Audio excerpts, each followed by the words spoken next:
Hi, yeah, thanks for coming. I'm Annie, Hannah and Matt. Over the past 2 days, we've been looking at labour market issues around Dubbo and employment in this evolving space. So we've been fortunate enough to partner with the Dubbo City Council to do a bit of research into labour market processes. We've interviewed a variety of businesses covering various industries ranging in different sizes and turnovers. So out of the 32 businesses we've interviewed, we've processed 26 of these, from which we've drawn general trends which we will present in subsequent slides. So this is just to give an idea of an overview of where we see where Dubbo fits within its region and at a global scale. So this was one of the quantitative data results that we've put together. So a lot of so Dubbo is an important centre that services the region and as well as overseas. And based on the results as well, we've also noted that it's also important as a distributor of its services and goods. So based on all of the data that we've collected, we've developed a model, a conceptual framework to piece everything together, which Matt will explain to you now.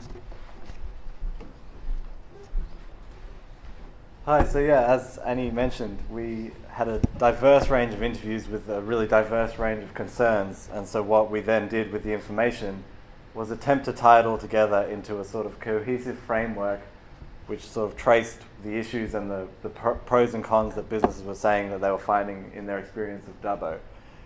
So firstly, from the top, 3 key themes that really were evident looking at all the interviews together was that Dubbo does have a substantial workforce, a substantial working population, sourced both from the local Dubbo region and the broader Orana region, of which Dubbo is the central hub. Secondly, a really diverse range of businesses and industries. In terms of the industries that we looked at, it really gave a sense that Dubbo is providing a huge spread of services for this region of which it is the hub. And thirdly, there is a potential limit to the availability of tertiary qualifications. A lot of businesses talked about the TAFE as a supplier of that, but a lot also expressed that in terms of the qualifications they were looking for, they were not so readily available locally. So the outcomes directly of those 3 factors was firstly that there was not a shortage of unskilled labour. So we had a number of businesses saying that when they were looking for labour, they were being inundated with applications and people who are more than happy to be involved. But on the converse, there were some people saying that they had a shortage of local skilled workers, and as a result were having to look to maybe less appropriate candidates than they would ideally have. So in terms then of moving what to do with that information, the 2 sort of logical outcomes are either to improve local skills providers or bring in specialist human capital. In terms of the first one, improving local skills providers, we got a bit of a sense that that wasn't necessarily feasible. Because of that diversity of industry, there's not a depth of demand for many of the specific qualifications, but there is a breadth of that demand in terms of, I personally interviewed 2 businesses, both of whom were looking to expand with a specific skilled worker, and both of those positions I can't imagine more than half a dozen, if that, were required in Dubbo as a whole. And given that, it seems somewhat unfeasible to therefore establish provision of those services which are existing but limited in demand in Dubbo itself. The alternative, therefore, is to bring in specialist human capital, which was touched on by a number of these businesses seeking skilled workers as the logical way in which they would source that. So we then looked at both how and why that could benefit the local community and what businesses were saying that was relevant to them in this regard. So they identified a number of ways in which they were already and looked to in the future fill those positions. So firstly, through the existence of tied or temporary positions, which include visas, government bonded spots in courses, and people looking to receive experiences here which they wouldn't be able to attain in larger urban centres.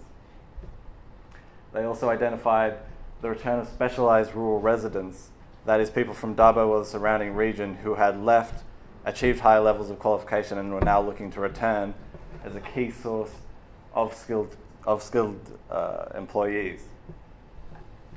And thirdly, there was a number of businesses that identified bringing in new specialised human capital as a key to them in the future in terms of being able to expand or grow their business. A number of businesses expressed concerns about to what extent they believed that would be possible, and they emphasised that this was one area where council could play a key role in providing an image of Dubbo which encourages people to, when the opportunity arises, move in and provide that skill into the local economy. And so that led to a number of factors which businesses were identifying, organisational factors, personal factors, and community factors, which were, they believed, relevant in encouraging people to come and encouraging people who maybe have arrived on a tied or temporary position to stay after that expires. And that seemed to be the key way in which they were identifying skilled labour attraction and retention as the key to what they were looking for in the future. So then a number of businesses also talked about why they needed that skilled labour, which broadly we placed into two categories. Firstly, to provide skills for currently vacant positions. So we did speak to some companies who were saying that they had an allotted quota of positions that they would like to have filled, but had not been able to appropriately fill those as of yet because of shortages, or people who are looking to grow and expand businesses in the future, and to do that and to fall into those niches and specialise, they required skills which hadn't, in many cases, previously existed in the Dubbo area. And that we thought, and it came across to us, was said to have a number of impacts in terms of a larger, more diverse labour force, which would also result in the sharing of these skills as a community of particular skilled workers developed, a more attractive destination for specialised workers as services improve and as that skilled group increases and it becomes more of a well-trodden path. And thirdly, a reduced need to provide professional satisfaction elsewhere, which was something that people were saying that people in Dubbo with skills were reaching a certain point, and then those with higher ambitions were having to leave to achieve that. But some people were saying one alternative would be to grow their own business here in Dubbo, or to grow the industry of Dubbo itself in order to achieve higher levels of satisfaction professionally. And we also noted that in many respects is a virtuous cycle, in that achieving those outcomes in turn provides more opportunities and provides development, specialisation within the economy of Dubbo, and feeds back into the ongoing process of specialisation and diversification. So much of what I've just said warrants sort of going into more detail, so that's what we're going to do now. So starting with Hannah, who is going to take us through some of the key findings of this study. Okay. So hello, thank you again for having us. So I'm going to start off by giving some more detail about the top 5 slides you can see. So this is really to give an overview, bit of a more detailed overview of the facts of the situation of the local labour market in Dubbo. So starting off with the issue of a substantial working population. As it was really interesting that many of the businesses we interviewed always used the keyword hub. Often it came up quite a lot in lots of our different transcripts. So regional hub was directly used, it's a quote from a business. Others said things like central hub or manufacturing hub or service hub. And they were just stressing this idea that because Dubbo is geographically central to the Orana region, and economically as well, as it's a service centre for many businesses operating within the region, there's not necessarily a shortage of workers willing to come to Dubbo, and on the contrary, there's almost plentiful opportunities and enthusiasm of people in other places in the region who want to come to Dubbo to work here, seeing as it's central to the region, economically and geographically. Another interesting issue that came up in lots of interviews was the issue of that many established families and social networks here in Dubbo had the sense of if they've started in a business, the children tend to continue in that business. So it's the idea that community engagement, and especially in terms of family, is really helping to keep the workforce healthy and substantial. For example, one business, I think, said they solely interviewed friends and family, and they still seem to be successful and relatively prosperous. So that was a really interesting finding. So related to that is that often the businesses that were family orientated had generally low staff turnover rates. So in terms of just a bit more detail about the kind of industries that we interviewed, so the council gave us information when we arrived that there are 19 different service sectors in Dubbo, and definitely we replicated that in our research. So we've interviewed a range of businesses covering a wide variety of disciplines and industries, and lots of the individual businesses actually had overlap with lots of these sectors as well. So really the purpose of the graph is just to show the sheer number of industries involved, not just in Dubbo, but involved especially in our research. So yeah, one of the main key issues that arose from our research was this idea of tertiary qualifications that are available in Dubbo. So of course there's the TAFE. Lots of companies are offering in-house training for specialised skills. There are the campuses of University of Sydney and Charles Sturt Universities here as well, which seem to be operating really well. But the main finding that came from most of our interviews was that although these are working well at a particular level, businesses that are wanting to expand and develop, particularly in specialised niches, were finding it very challenging to find adequate qualified employees in Dubbo. So especially things like accountants came up quite a bit. Not necessarily broad accountants, but specialised accountants was one. IT specialists was another, so we'll go into a bit more detail later. So those are the three kind of main key issues with the situation of the labour market. As Matt said, that sort of leads into two different areas. So the first one is the issue of unskilled labour, and by that, as you qualify, we mean entry-level employees. Yep, so no further qualifications above high school level. So from our preliminary findings, again, we've got to keep compiling the data, but it seems that this isn't really an issue, that there is a substantial amount of unskilled labour available in Dubbo. So especially lots of interviewed companies mentioned that Seek, an online resource, was really popular and successful in terms of receiving a lot of applicants for unskilled labour positions.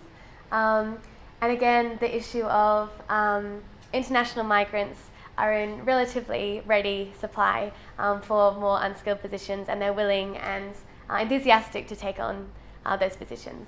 So we thought, again, from our data, that unskilled labour wasn't necessarily that much of an issue, at least at the present time. So coming from that, the main issue we identified was, the real need for specialised skill employees in the city. So especially, as we referenced before with that graph, the wide variety of sectors and industries really creates a need for specialisation in many respects. Again, as I mentioned before, finance, specialised accountants, science, microbiology, those kind of niche qualifications were actually mentioned. IT was another big one, and business. So because these qualified specialist employees aren't that accessible in Dubbo, what these companies have been doing has been outsourcing them from especially Sydney, but other urban centres across Australia, and even within the region, for example, Bathurst and Orange, they found some there as well. What this also results in is competition between businesses for these highly sought after specialised employees, as they're not that readily accessible locally and need to be outsourced. So again, as Matt mentioned, coming from that, if that's the main issue we're looking at, there are two pathways the council could address this issue. So as Matt said, the first one is improving the opportunity for specialised skill qualifications here in Dubbo.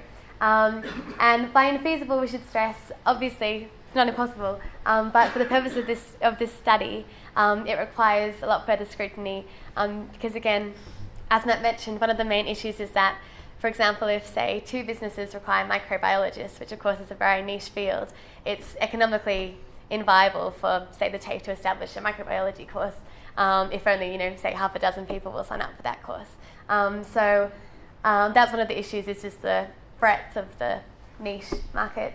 Another one, and sort of coming from that, it was interesting that one interviewed business referenced that they required an IT specialist or a few sort of more particular skills, and they said that a TAFE course was actually available for those skills, but apparently the TAFE dropped that course in favour of a gaming course in the IT industry, because gaming is a much more appealing and sort of interesting industry at the moment that they thought would be a lot more appealing for students, compared to the course that this particular business needed. So that's just one example perhaps of the challenges of this particular issue.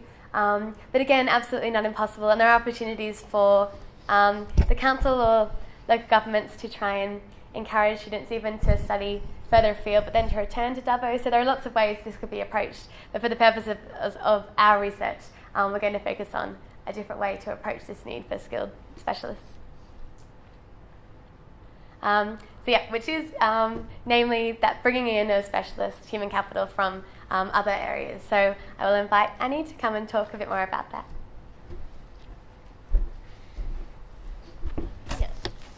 So I'm just going to talk about how these specialist skills or labour are brought into Dubbo. So we've identified that there are three broad streams through which labour is brought into Dubbo. So the first of which, so I might call upon some colleagues throughout this to give their insights. So the first one we've identified are tied and temporary positions, so things like migrant visas, bonded positions, and providing short-term experiences for people in other urban centres. So I might call upon Tim to... So I was lucky enough to interview two completely different businesses with Maddie over there. So that was over the course of the 2 days, and we found that one of the larger operators in the Dubbo area do source a lot of their labour from overseas through the 417 visas, and generally they're for temporary positions, so 6 to 12 months, and that's all that the visa allows for. We did ask the question whether or not there's a chance of sponsoring workers past that point, but they said that with the restrictions on the visas placed by the government, that wasn't necessarily the case. And it was also interesting that a lot of the workers that were coming from overseas were the unskilled workers, so they were happy just to be given an opportunity in the country and to sort of hopefully organise a bit of a better future for their families, I guess. But that was one of the outcomes that we found. So. Thanks. So I think so there are lots of sides to retaining employees, so that there are contracts, but then there are also there's also evidence that many of these employees that come for a shorter time frame move to other areas or move back to the place of origin.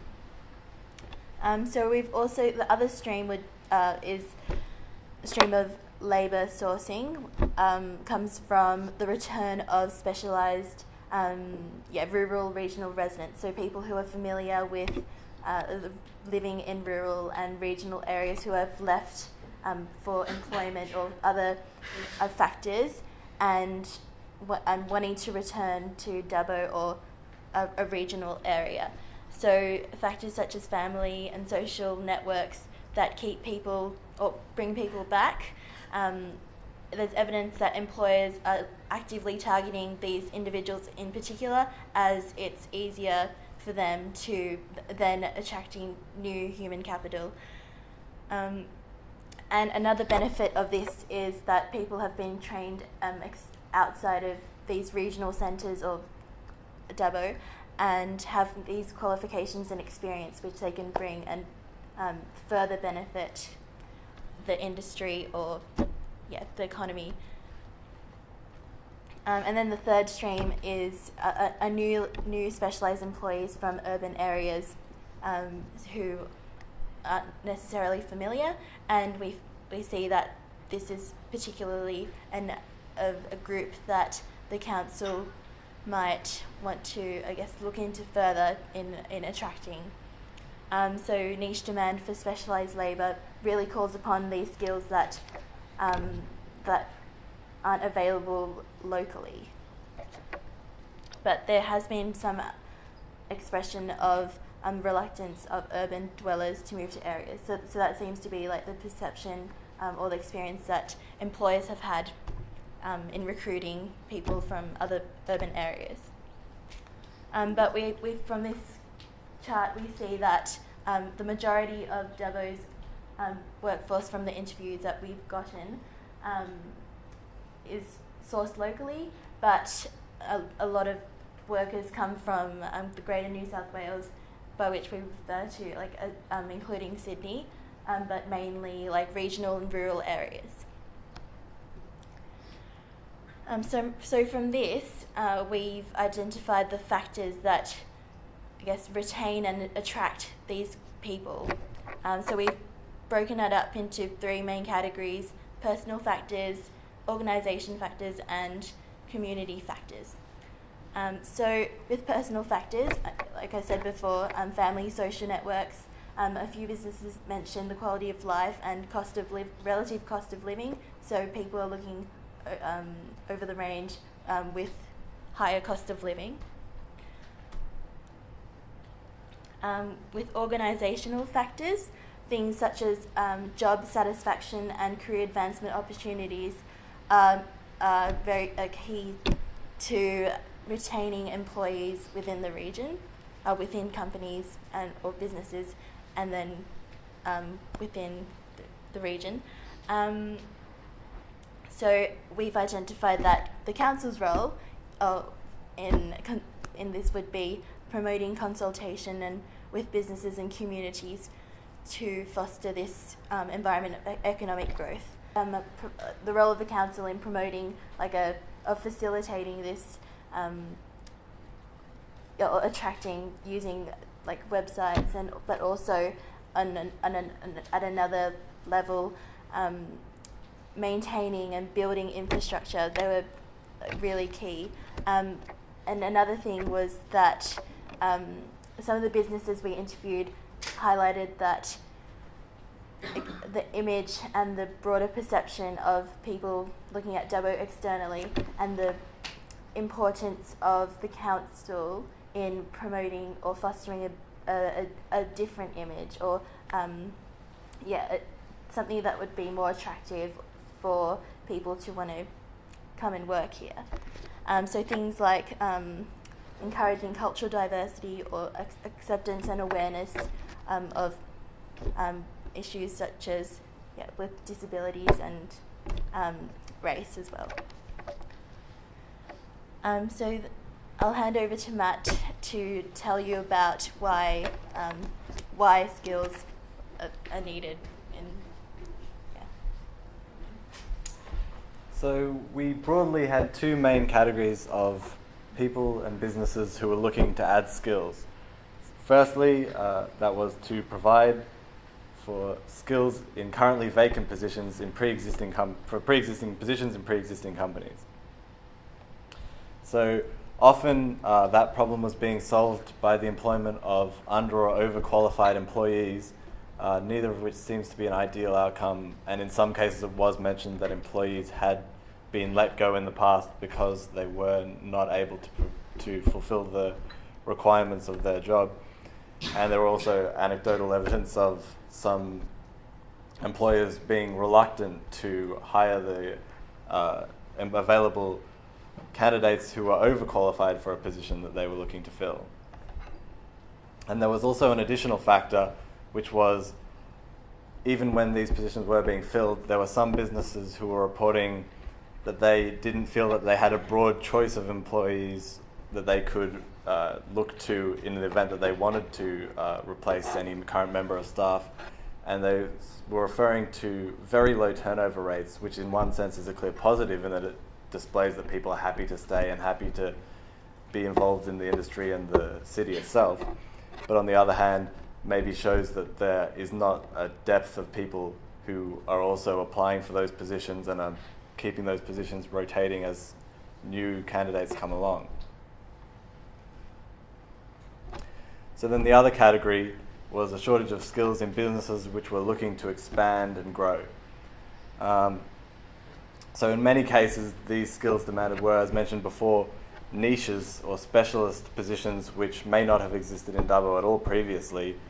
And in terms of what these companies were looking for, it's only a very limited number of 1 to 2 of these expert positions which they feel they require in order to grow and expand their business. So then, as a result of those 2 broad categories, it seemed, from what a lot of people were saying, that this would have impacts in the business community and in the broader community beyond just the direct addition of a person to a business. So firstly, there would seemingly be a larger, more diverse labour force through the inclusion of these experts, and as a result, the service base of Dubbo has the potential to increase as the businesses develop and form and find niches, which also clearly has the flow-on effect of making Dubbo a more attractive place for those incoming skilled workers as Dubbo develops a broader range of industries and services. And the positions become available increasingly often as more businesses follow these paths, and additionally that businesses looking to achieve these paths have a more ready access to skilled employees who have already been drawn to the industry by these more diverse range of employers. Another issue which came up in a lot of interviews on this point was that they believed skilled workers were reaching a point in Dubbo where they felt they'd achieved their maximum potential and were therefore leaving in order to go further in larger urban centres. And there are also examples of people who were trying to grow their businesses in Dubbo and were struggling to provide those skills, to fill those skilled positions. And it seemed that through being able to fill those skilled positions, the businesses themselves would grow, which in turn provides more opportunities for people who are looking to move higher in their industry, and additionally provide the people running these businesses with the opportunity to have professional satisfaction as their business grows and they therefore become in an advanced position. And so very much these impacts, which are just a few of many sort of conceivable impacts from this provision of skills, clearly indicating that once this process has been facilitated, it certainly has the potential to feed back and self-perpetuate to a degree, not as a rule, but certainly it has the potential to, which would clearly be a good outcome in terms of being able to provide skills more readily to the local industries. So now I will hand over to Hannah to conclude and tie these concepts together. Okay, so as Matt said, I'm just going to provide some concluding comments to bring all this research together and I guess discuss its sort of wider level implications. So basically one of the key things that came out of not just this research but our interpretation of the research is that Dubbo is a growing city, centre and hub within the Orana region and even within wider New South Wales and Australia. And this is really important to consider because currently over 50% of the world's population live in cities, and by 2030 that figure is expected to be 70%. So basically the world is becoming more increasingly urban, and as that's happening, city centres like Sydney, Melbourne, Adelaide are going to keep growing, keep expanding and become more and more attractive for businesses for investment in a global context and in an Australian context. So it's really important for Dubbo to consider its urban growth if it wants to compete with other areas or even just to be sustainable in a long-term context. So hopefully what our research has shown is that partly because of the diversity of industries in Dubbo, which is really unique and beneficial in lots of ways, it's also challenging because of the sheer complexity and the different stakeholders you have to juggle at different levels. So again, as our model has shown, there is so much complexity to all these issues, and even how to bring them together is a complex undertaking. But having said that, there are so many opportunities for taking all this data, and especially looking at Dubbo's global, national and regional connections and how that can be used to facilitate local growth here in Dubbo. So what we want to stress is that we've talked a lot about the importance of attracting people from other areas into Dubbo, reference global scales, all these connections that Dubbo has and its openness. But we want to stress that it's all intended to preserve the integrity of the Dubbo community as a local space, and also to expand its community in terms of culture and awareness in a way that will benefit not only incoming employees but existing residents and employees as well. So again, just because we're talking about all these large-scale issues, we want to make sure that it's stressed that even if we're stressing that Dubbo is and perhaps should be broadened and opened up to these different influences, it's all about maintaining the integrity of the community and benefiting all the residents. And so I guess those are kind of our main connections as to why this research is so important. And maybe just to summarise our general methodology. So again, this is basically just really preliminary findings taken over the last 2 days. And it's hard because we've had to basically bring all the richness of our individual interviews together to create this conceptual framework. So of course it's broad in lots of ways, and I think it's great that we could invite some of our peers to give the specific stories, because one of the main keys with this research was that, looking behind the statistics of things and really talking to people, getting their personal observations, personal feelings. And hopefully in our report that we'll present, we'll be able to go into a bit more detail, providing more case studies or more of the specific stories that people told, because that was one of the really interesting things that I think perhaps makes this research really valuable as opposed to just surveying people quantitatively. So we just wanted to stress that. And thank you for that opportunity. Again, I suppose if you have any questions, feel free to ask us now. I think we have some time, or we'll throw it open to the floor. But to conclude, yes, thank you.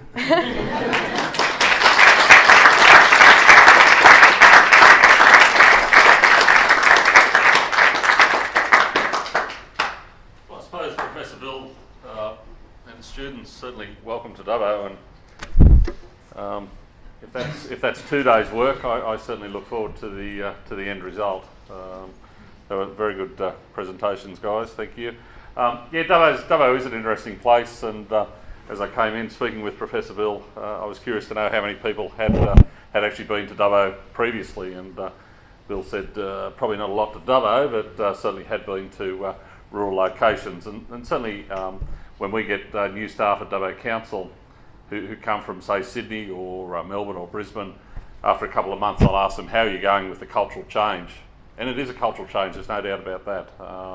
But I think in terms of the processes that we have in place, those people more often than not can adapt to living in Dubbo and can adapt to certainly move on to be good employees of Dubbo Council. We've got 312 staff. I don't know if anyone actually, Jackie, had an interview with Dubbo Council. They were available, so. Right, good. So you probably know some of this, but certainly we have our issues as well in terms of attracting staff. It's quite difficult to get planners. It's quite difficult to get engineers, and in that respect, we've certainly put programs in place to alleviate some of those. We've currently got, I think it's either 3 or 4 engineers who have previously gained scholarships at Newcastle University, and certainly, they're some of our star performers, and don't tell them sort of too loudly, but hopefully, they've got good futures, very strong futures in managerial positions at Dubbo Council in coming years, and I'm very happy about that. And certainly some of those kids actually, did some work experience with Dubbo Council, didn't know whether they really wanted to do engineering. They did their work experience. They've gone to uni. They've got these scholarships, and they're probably some of those kids are probably the first kids in their family group to ever go to university, and that's really encouraging. So we have those scholarships. We have trainees, and I think for those areas, we have to grow our own in respect of those positions that are difficult to fill. Our turnover at Dubbo Council is about 10%. and from an industry average, that's fairly low. Dubbo, no doubt about it, a regional hub, and the family networks are very important. Though I was interested about the company that only interviewed family or friends. That's probably a little bit insular, but they obviously have their own ways of dealing with things. The issue of low level of tertiary qualifications obviously is an issue for Dubbo, and it's certainly something that we as a council work on and need to continue to work on. We have solid relationships with not only Sydney University, and we're delighted to have a presence of Sydney University here in Dubbo in terms of the School of Rural Health, but also obviously a campus of Charles Sturt University. And it's interesting over the years, the courses, and you alluded to that they do wax and wane, the courses. Like some years, they'll have a very strong accounting presence, and that's where the demand is at the time. And unfortunately, some years that demand's not there, so they'll drop a course, and that might take 3 or 4 years to pick up again. So it's all driven by demand, but certainly to have that presence here, it brought a new dimension to Dubbo when Charles Sturt came to Dubbo, and certainly having Sydney Uni also has changed that dimension. Dubbo's changed a lot over certainly the last 5-10 years. We're in the cultural centre here at the moment. This facility is certainly 6 or 7 years old. We've now got a theatre. That brings a totally new dimension to Dubbo. Dubbo, 10, 15 years ago, it was always the regional hub, but we were devoid of culture. There's no doubt about that. And certainly to have this cultural focus, in addition to sport, all the things that people need to be able to live and enjoy life. I think Dubbo's got. So, look, I think that was a great presentation. Thanks, guys, and certainly look forward to your final report. No specific questions from me, unless you guys have any. But there's a lot of info there. It is a complex diagram that you've put up there, the how, why, and the impacts. But I think that the bottom line is, there's an old saying about money. Money makes money, and I think growth brings growth, and that makes things a whole lot easier in terms of the skill shortages. If the opportunities are there, the people will come, or the people will get trained up to take advantage of those opportunities. So, welcome to Dubbo. Thanks for your great work. Look forward to the final report, and thanks, Professor Bill and your team. Great.